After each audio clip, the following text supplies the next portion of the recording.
السلام علیکم دوستو، میرا نام ہے احمد اور آپ دیکھ رہے ہیں میرا یوٹیوب چینل۔ آپ سب دوستوں سے گزارش ہے کہ میرے یوٹیوب چینل کو سبسکرائب کریں تاکہ میرے آنے والی ہر نئی ویڈیو جلد سے جلد آپ دوستوں تک پہنچ سکے۔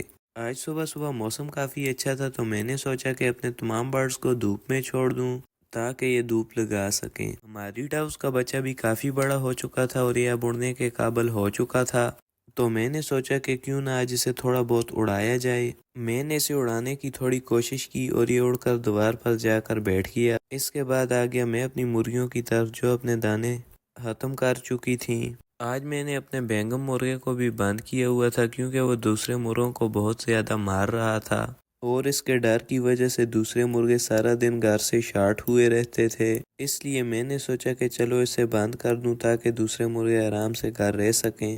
اس کے بعد میں آ گیا کاکٹیل پیرٹس اور ڈاؤز کی طرف جو صبح صبح دھوپ لگانے میں مصروف تھے۔ ڈاؤز دانے کھا چکی تھیں جبکہ کاکٹیل پیرٹس دانے کھانے میں مصروف تھے۔ پوٹڈ ڈاؤز کے کیج میں اس وقت دھوپ نہیں لگ رہی تھی اور وہ اسی طرح بیٹھی ہوئی تھیں۔ اس کے بعد میں آ گیا کبوتروں کے پنجرے میں تاکہ فریزل بینٹم چوزوں کو بھی کھولا جا سکے کیونکہ کیج میں بہت زیادہ سردی تھی اور سردی کی وجہ سے وہ بہت تنگ ہو چکے تھے۔ یہ چوزی اب کافی بڑی ہو چکی تھی اور اب کبوتروں کو بھی مارنے لگ گئی تھی، اس لیے اب میں اسے دن کے وقت جالے کے نیچے بند کر دیتا ہوں۔ چوزی کو پکڑنے کے بعد میں چلا گیا چوزے کی طرف اور جلدی سے اسے پکڑنے کے بعد میں ان دونوں کو لے کر سیدھا دھوپ والی جگہ پر آ گیا تاکہ ان کو وہاں پر بند کر سکوں۔ پہلے میں ان دونوں کو کھلا چھوڑ دیتا تھا کیونکہ یہ کبوتروں کو نہیں مارتے تھے، لیکن انہوں نے آج کل کبوتروں کو مارنا شروع کر دیا ہے، اس لیے اب مجھے انہیں بند کرنا پڑتا ہے۔ پہلے یہ وائٹ چوزی بلیک چوزے کو بہت زیادہ مارتی تھی مگر یہ اب ایک دوسرے کو نہیں مارتے اور انہوں نے کبوتروں کو مارنا شروع کر دیا ہے۔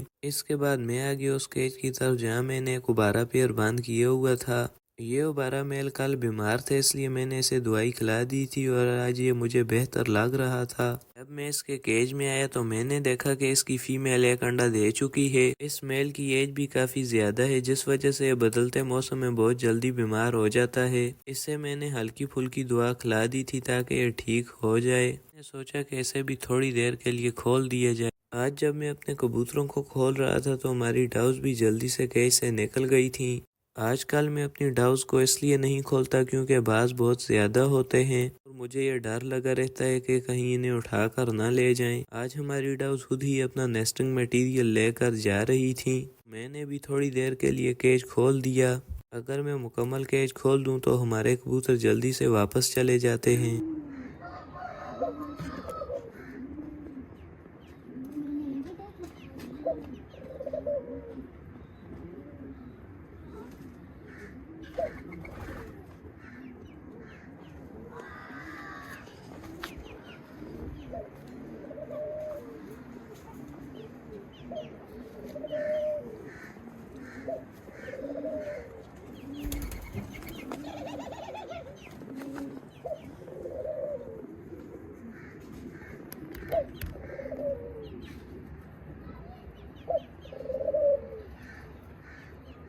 اس کے بعد میں اس پیر کو بھی دھوپ میں لے آیا تاکہ میں کچھ دیر کے لیے اس پیر کو بھی کھول دوں۔ آج جیسے ہی میں نے اس پیر کو باہر کھولا تو یہ مجھے کل سے کافی زیادہ بہتر محسوس ہوئے۔ میں نے انہیں اس لیے کھولا کیونکہ مٹی کھا کر یہ تندرست رہتے ہیں۔ اس کے بعد ہماری پپیز کی روٹی کا ٹائم بھی ہو گیا تھا اور مجھے آج ان کے لیے دکان سے دودھ لانا یاد ہی نہیں رہا تھا۔ سوکھی روٹی ہمارے پپیز بالکل بھی نہیں کھاتے اس لیے میں نے سوچا کہ تھوڑا بہت قیمہ انہیں روٹی کے ساتھ لگا کر دے دوں تاکہ ان کی صبح کی روٹی کا انتظام ہو جائے اور شام کو میں ان کے لیے دودھ لے آؤں گا۔ روٹی کے چھوٹے چھوٹے ٹکڑے کرنے کے بعد میں نے تھوڑا بہت قیمہ روٹی کے اوپر لگا لیا اور میں سیدھا چلا گیا پپیز کی طرف تاکہ میں انہیں یہ روٹی ڈال سکوں۔ روٹی ڈالنے سے پہلے میں نے اس روٹی کو اچھی طرح مکس کر لیا تاکہ ہمارے پپیز خوش ہو جائیں۔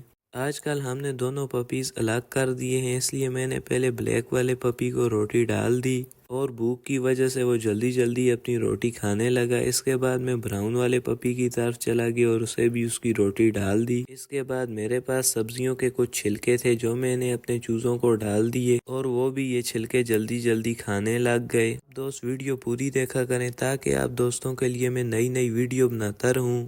ویڈیو پوری دیکھنے کے لیے آپ دوستوں کا بہت بہت شکریہ۔